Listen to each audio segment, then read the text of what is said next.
Kritik vəziyyətdə olan yeni doğulmuşlar üçün ana südü qidalamadan daha artıq məna daşıyır.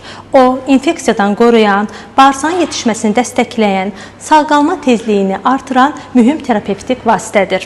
Biz çox vaxt ana südünü əmizdirmə ilə əlaqələndiririk. Halbuki intensiv terapiya şöbəsində müalicə alan kritik vəziyyətdə olan yeni doğulmuşlar üçün ana südünün dəyəri onun necə verilməsində deyildir. Onun bioloji gücündədir. Ana südü əmizdirmə ilə, butulka ilə, oraqastral və ya nazogastral zondla və ya qastrostoma ilə verilə bilər. Lakin hər bir damla süd körpənin immun müdafiə, böyümə faktoru və həyat şansı qabiliyyətini artırır. İntensiv terapiya şöbəsində müalicə alan, kritik vəziyyətdə olan yeni doğulmuşlara ana südünü dəstəkləyən və ona təbliğ edən bütün tibb bacılarına təşəkkür edirik. Kritik vəziyyətdə olan uşaqlar üçün ana südü sadəcə qida deyildir. Müalicənin, həyat qurtaran müalicənin ayrılmaz hissəsidir.